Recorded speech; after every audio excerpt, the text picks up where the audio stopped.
All right. Live there. As long as we don't accidentally end up in the hot tub stream, we should be okay.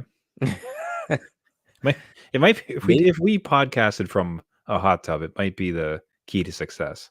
It could be. I mean, we haven't tried it, so we don't know, right? I say that to my kids all the time. You don't know what you don't know. Yes. So try this new food. Try this out.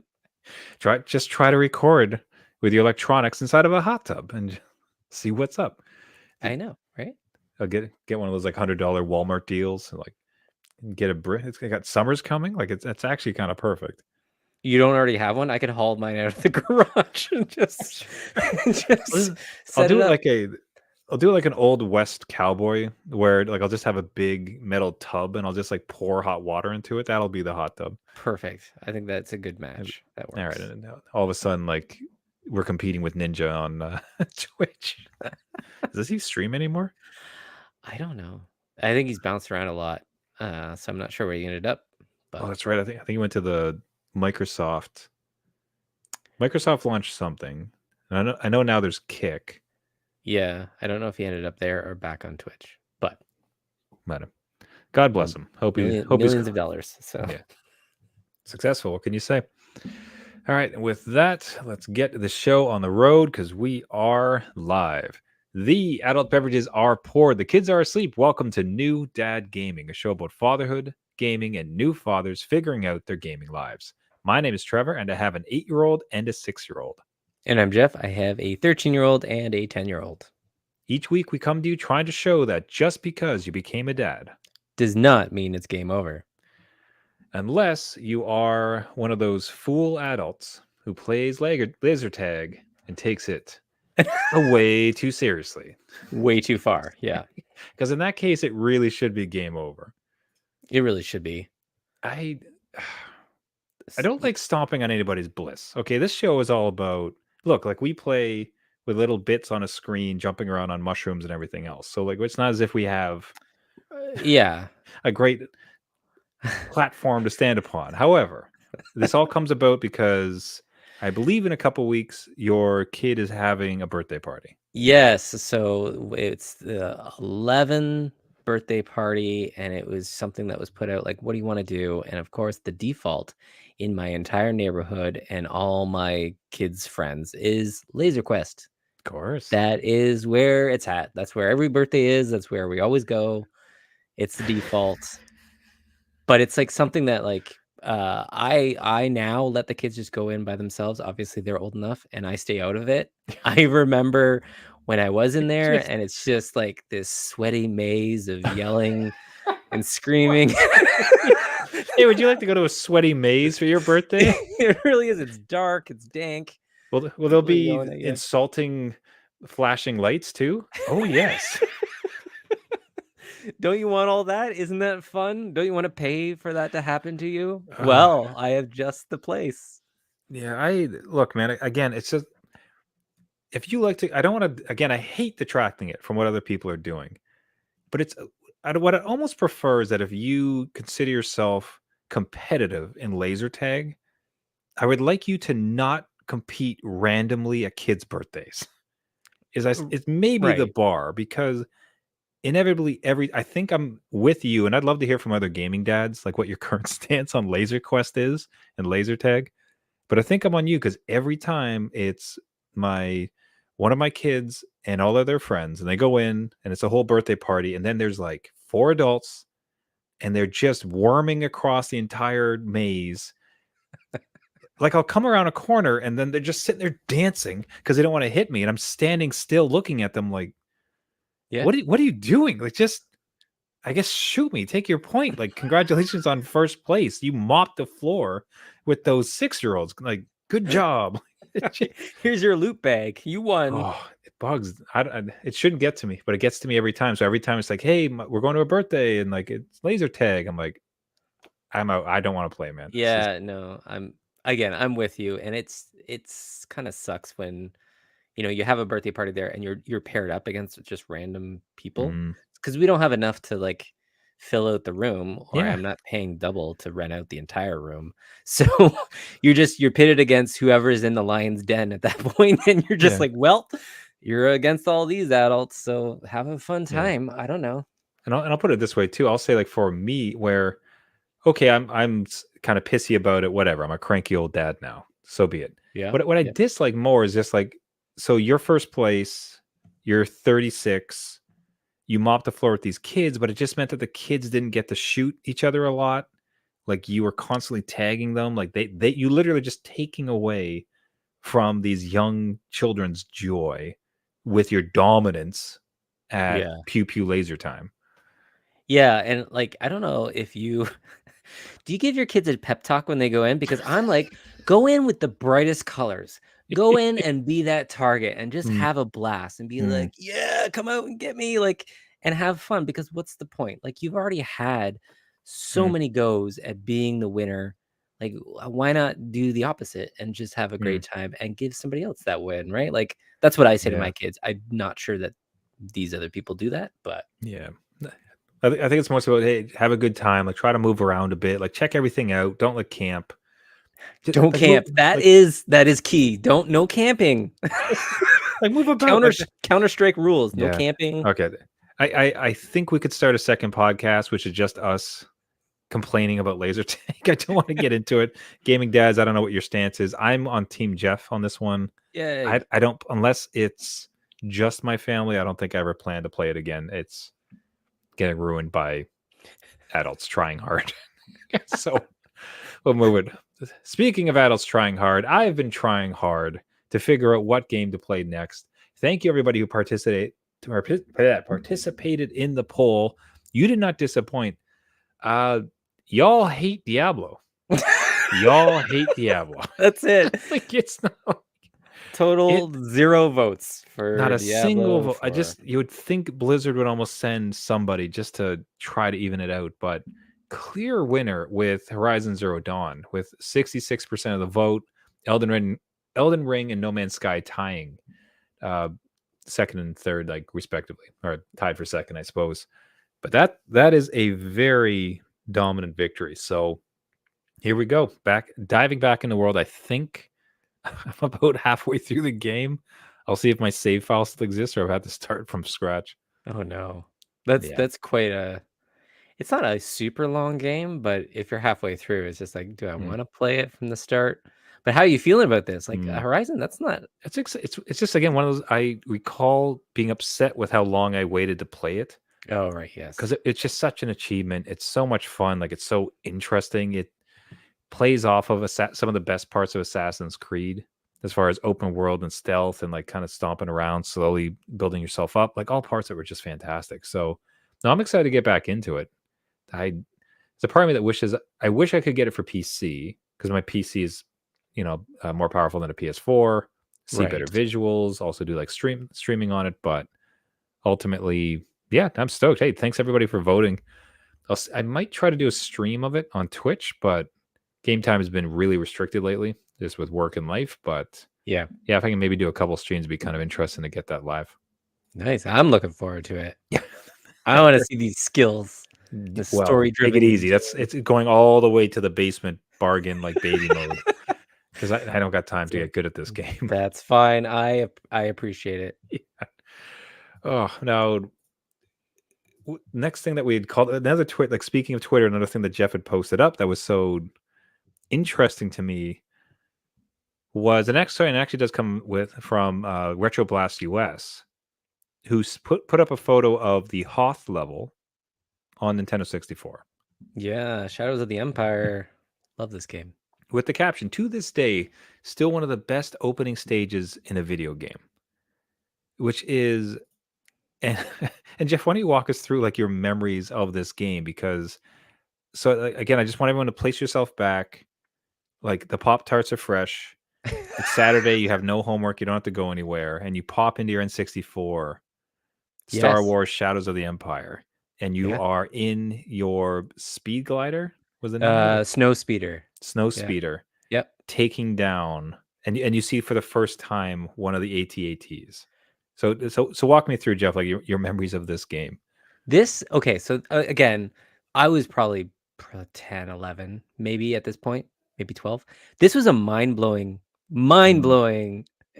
experience with not only Star Wars, but Star Wars in 3D, Hmm. right? And they had captured every sound effect from the actual movie. So they have like the little drones beeping off. They have the walkers and the sound that they make, like the chain kind of like dragging. And it was just one of these things that I popped in and I didn't stop for hours Hmm. on end with my snow speeder on the Battle of Hoth as the only level in this game that I would ever play, because it was one of the most exciting ones where you drive around and you have to rope the ATs, the AT-ATs with the tow rope and grab their legs because you couldn't shoot them because they're so armored. And it's just Hmm. wow, this is just like the movie. This is what they do. And you have to coordinate and you hear all your allies being shot at and stuff. Hmm. And you're like, this is exciting. I love it. And that's where I spent most of my childhood in this Hmm. game on an ice world battling these Star Wars machines. So And I don't know that. I'd be curious to see the stats of how many people actually got past that first level in the sense that they wanted to keep playing more because that level was just so perfect. it it really was. And after this level, you're on foot, and like it's not very well done in terms of the controls. And I remember just like stopping. I'm like, no, no, I'm going back to my snow speeder, Hmm. and I just played that, and then I just waited for like the gaming cheats to come out, and then that's when I completed most of the other levels because I'm like, I don't want to deal with any of this. I just want to know if there's another space map. Yeah. So I do wonder, like, will our kid? I'm trying to think. We're jaded. We're old. We're Yeah. dads. You Ugh, know, I really I spelling it can't out. think of many times now where you have that same sense of wonder, right? Like, so Mm, if you think about the first time you pop in this game and the sound hits and you see the first AT&T, or like you drop it for the first time, it sounds exactly as you remember it. You're basically in your little brain, you're like, I am in Star Wars. Look at all the sky. This place is huge. Like, I can't believe I took it down. This is amazing. Like, I can remember the feeling. You know what I mean? yeah, And there's a few instances in gaming where you just, like GTA 3, for instance, the first time like the whole city map opens up, like I could just do anything. This is crazy. yeah. There's those moments of revelation and jubilation in the game. I just want, are our kids already jaded enough to not ever get to experience it? Is it sort of taken for granted because they didn't have, like, they didn't jump from Super Mario to this, so couldn't True. appreciate the jump? Like, how do you feel? Do you think your kids have ever had a similar feeling that you had when you first jumped into your snow speeder in Hoth? I think it's probably just different because at this Mm, point, the graphics jumped from 2D into a 3D space, and like my mind was melting, right? Like mm, even with Mario 64, like, oh my God, this mhm, is amazing. And I think with my kids now that are more excited for like the Roblox game to update with a new map, I think it's just different. Do you know what I mean? So like they yeah, don't really care about the graphics. They care about the gameplay, getting on with their friends and having mhm. all that kind of experience. So I don't think they're as blown away as some of the, like I'm playing again Final Fantasy VII Rebirth, which is like gorgeous, and they're like, yeah, Mhm. whatever. I'm going upstairs. Like, Don't what do you you mean? see? Look at Cloud, you can count his hairs. My God. Right. And the only thing that I will say that got close to this original feeling of being mind blown was Rogue Squadron in VR.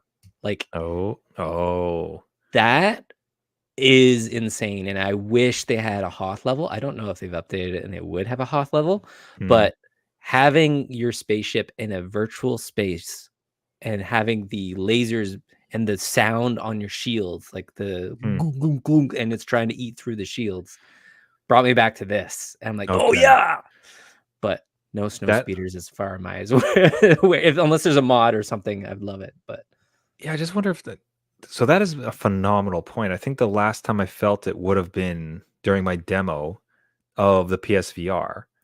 And yeah, it was right. a space title too. I can't quite remember the name. It was Was it Eve Valkyrie? Because y- that's the one that sold me.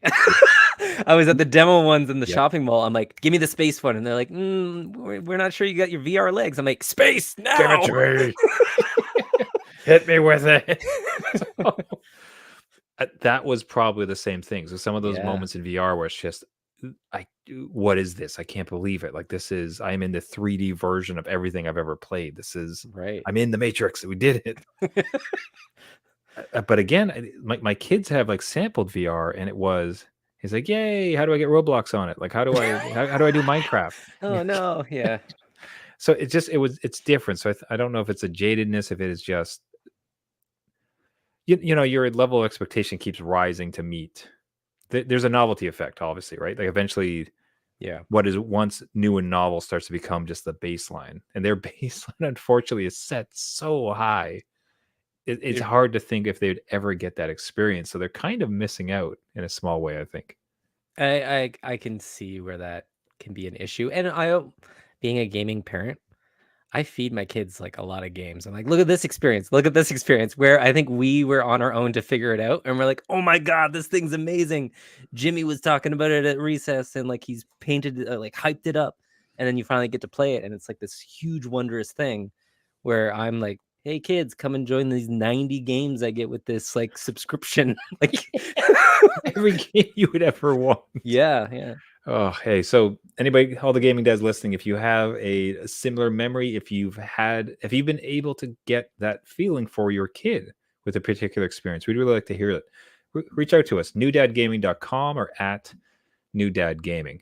So you mentioned having a wealth of games, and Yes. that's sort of a situation I find myself in now, because a ton of games just came across my radar, right? So, and just just bam, bam, bam in sequential. And the best part is, like, I just asked Right. the audience, "Hey, everybody, please come and vote. What game should I play next?" Yes. Right? And then 6 new ones entirely that I'd never seen before come out the woodworks. And it's just, I swear, you get the sense that smart devices are listening to you, and it's almost like they're listening to the podcast and they're just mashing things that I like together to try to produce something new.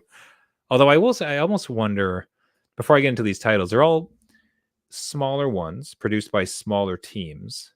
And I do wonder Right. do you think it's perhaps a bit of a renaissance from the, I don't want to say the death of it, that's too strong, but the AAA gaming has certainly lost its shine in the last couple of years, right? Yeah. Justice League killed Suicide Squad, Suicide killed the Squad. Justice League, terrible flop.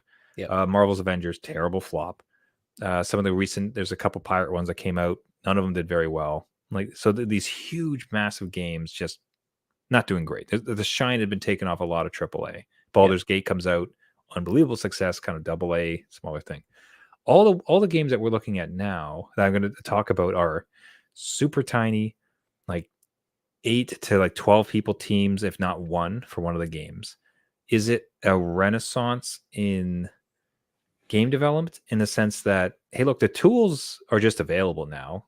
Like, we've kind of come up to this point of parity where it's not crazy to be able to actually develop and build a video game. I wonder if that has now created an opportunity for just passionate smaller teams to produce cool things and mash together things that us who grew up with gaming like. Like, what do you think is going on that in a single week I could just be exposed to like 8 titles that are tailor made for me? So I'm just gonna really cut through because, like, as a Okay. designer and as you are a designer, right?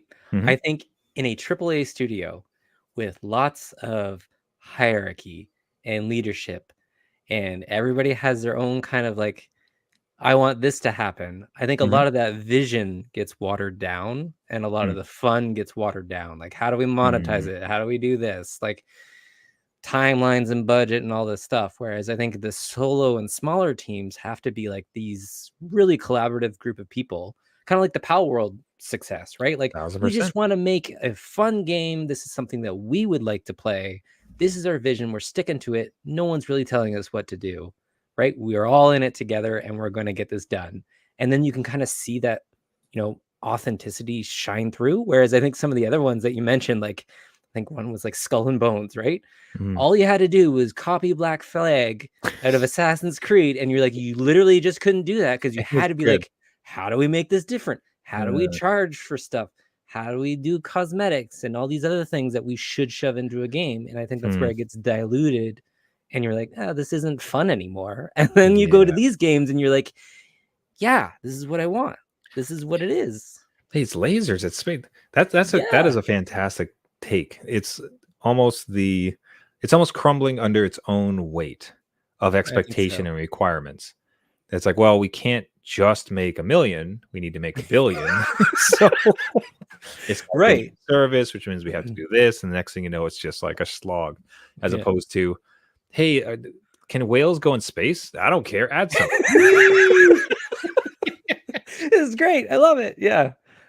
So let me do it in a rapid succession. I almost just want to put it into the ether because I'm excited that all these exist. I'm not sure. I I have them in my Steam card. I'm pretty sure I'm going to pick it up. It's kind of just a matter of I When? think I'm going to buy them to just go into the queue, and they're just going to die there. Like I don't know if I'm going to find time to play it. I fully support you just purchasing all these ones and just letting me know and be like, "Hey, Jeff, no, you really need to get this one. Okay, next week. Oh, no, you really need to get this one." Where it go? And I think most of these are open access anyway. So it comes. So first up is Spaceborne 2, which it takes the space simulator game. You can get on a planet, you're running around. You can have battle fights with lasers, everything else. You hop into your spaceship, go up into space, shoot.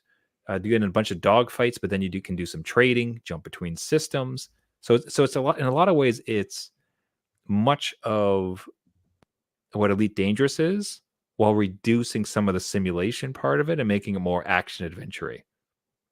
Like Elite Dangerous took some 6 to 8 years to add like the ability to walk around, and this one like is out the gate with it ready to go. So it's very much an open, hey, fly around space. What do you want to do? You want to be a pirate and you want to blow that up? Cool, off you go. You want to build a huge space truck and take minerals across the galaxy? Bob's your uncle. This is your game. What do you want to do? But you'll see it in a lot of it. It's much more arcadey. So there's just a lot more surface area, and it's super arcadey. Just get into space, let's go. And it looked fantastic. And you see people playing it, and it's just that kind of sense of like, yeah, this is great. Let's go over here. Oh no, now this alien just shot me up. Okay, I'm gonna get a rocket launcher. What's that? Like put some space jelly into Quadrant 9, I guess. And then it just that. This sounds like totally your game. Like this is gonna be where you live again in space. It just seems kind of like it's like Elite Dangerous, Diet Elite Dangerous, basically. No, you know what it is? It's like Diet Cherry Elite Dangerous. Diet. It's like Diet Cherry Coke, because like it's less than it is, but it's also like one of the crazy fruit ones where it's just a lot more like interesting. So this is the Diet Cherry Coke to what Coke Original is with Elite Dangerous. How's that for comparison? Ship it. I think that works. I think that should go in your review when you get this. If they ever had a physical box, I hope it goes in the physical box.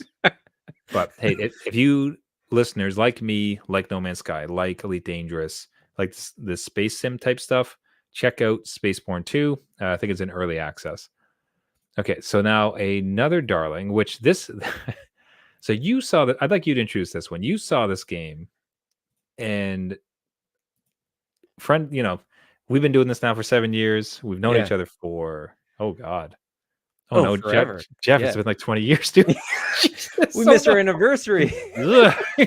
That's uncomfortable. We're old. But I'm in your head, so like you saw this game and you thought of me because it's a card battler. So why don't you describe what you had seen and what you had thought?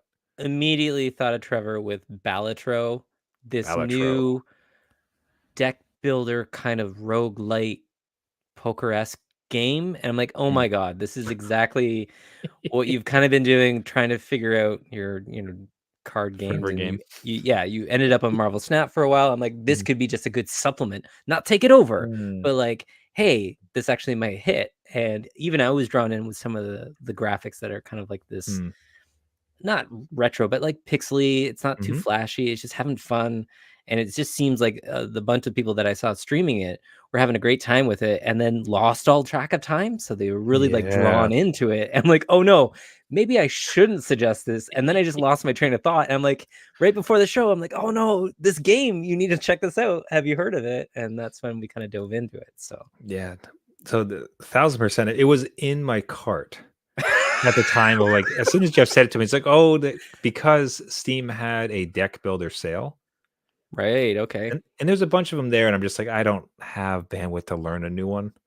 But this one I'd seen, and even like big streamers like Day9, his exact comment was that, where it's like, I have no life now. I just play Balatro. This is all I do.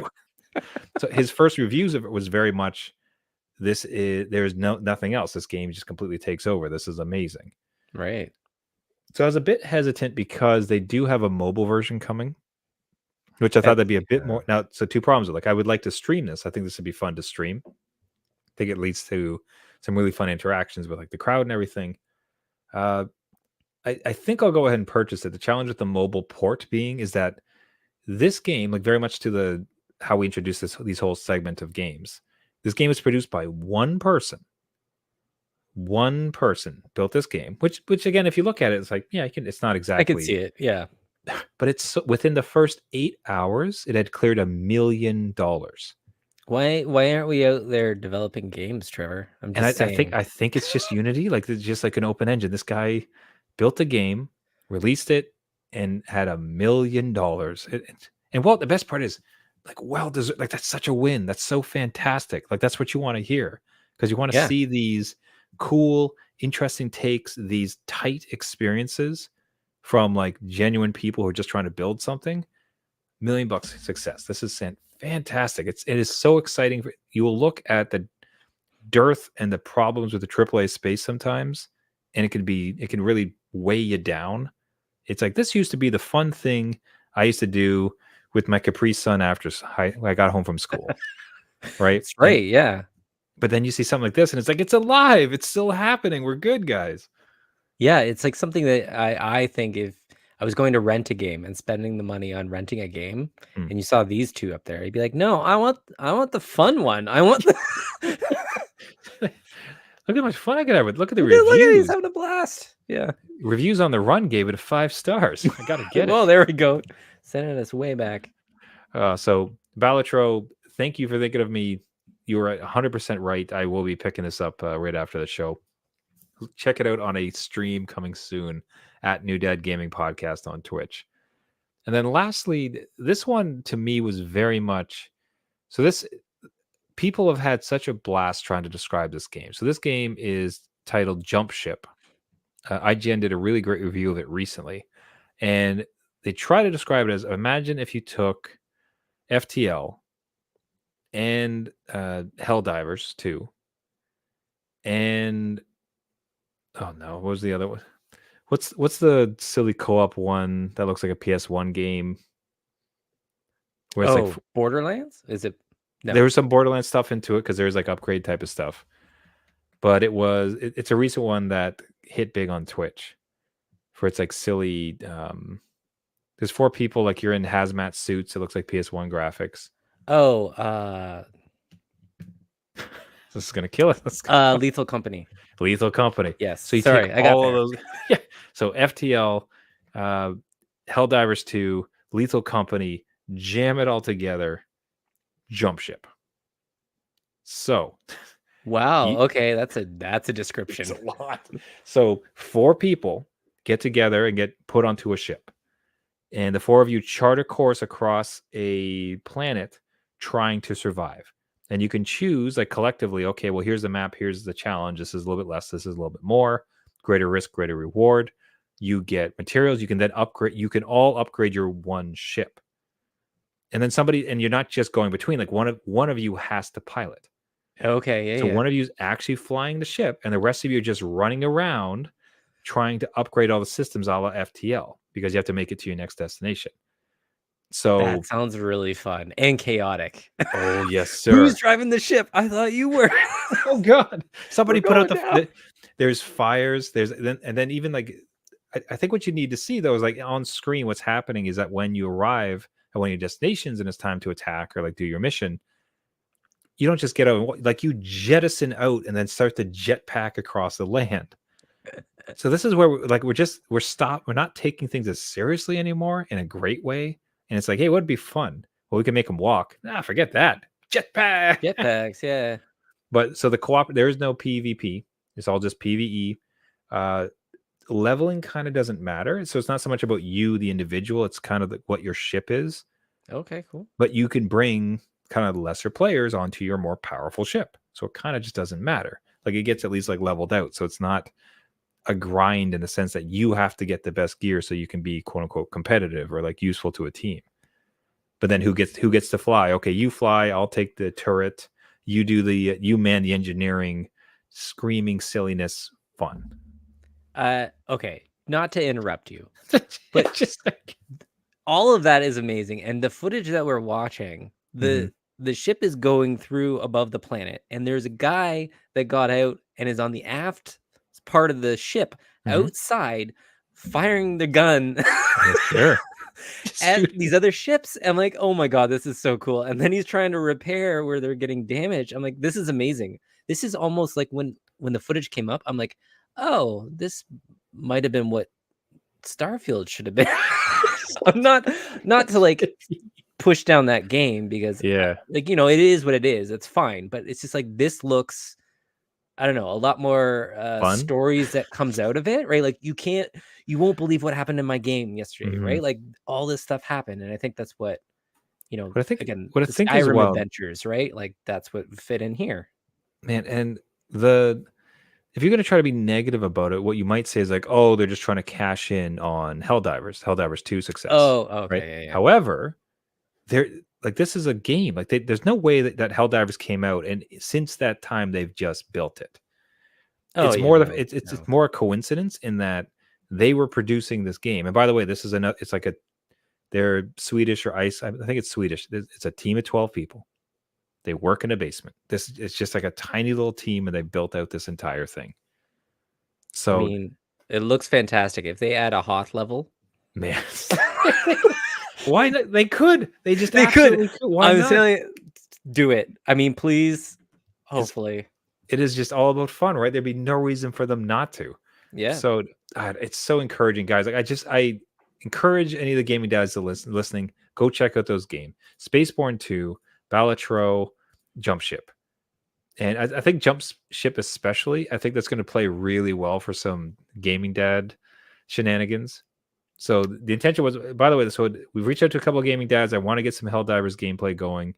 I got smoked with work last couple of weeks. Next week's not looking much better, but I do intend to reach out, try to get at least a couple matches in Helldivers with some gaming dads. I'd like the interaction with the listeners has been so fantastic. So Jeff and I definitely want to start to try to get some events like that happening. Low key, just fun. Gaming dads getting together, having a good time. But check those ones out. Gaming dads, we are in what might be the new renaissance of gaming. You heard it here first. Let's go. And we're right there to report it, gaming dads. That's right. Not pretty dad heavy show this time. It's more about just cool stuff out there, but that's how It is parenting rolls exciting. sometimes. I'm excited. I looked at all those games that we came across. I'm like, yeah, we Yes, need to sir. start our own space crew, our own dad space crew. Let's go. Dad's in space. Right. But then, like, space will get boring, so we'll have to then go into apocalyptic setting, and then we'll have to go into gangster. Why Plenty of not? places. We'll be everywhere. Yes, sir. All right, everybody. Thank you so much for listening. This has been New Dad Gaming. If you like the show, you can find us on all the major podcasting networks. Just search for New Dad Gaming on iTunes, Spotify, Google Play, Caster, anywhere where you get your podcast. Just search New Dad Gaming. If you like the show, what really helps us out is a subscription. Seems small, but ultimately those little bumps helps to promote the show, gets us out there to more dads, and especially if you leave a rating and a review, really like your single review or rating can really turn the tide. Jeff and I would be eternally grateful. So if you could consider it, rating, review, subscribe to anywhere.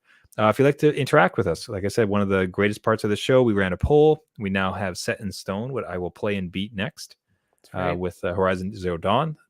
But that type of stuff, we love the interaction. We love the stories. We love the messages. We love the dad struggle stories, anything in between. So reach out to us at New Dad Gaming on Twitter, New Dad Gaming Podcast on Twitch, and newdadgaming.com for the website.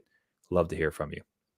Everybody, cannot stress enough. Thank you so much for listening. And until next week, my name is Trevor, and I have a 6-year-old and an 8-year-old. And I'm Jeff. I have a 13-year-old and a 10-year-old. Always remember, just because you became a dad Does not mean it's game over. There's just so many games, Jeff. I'll see you in space. That's where no one can hear you scream. I'll bring my one-player poker roguelike. How's that? Perfect. in space. You'll fit right in. It's great. Yeah. All right. See you next week. See you later.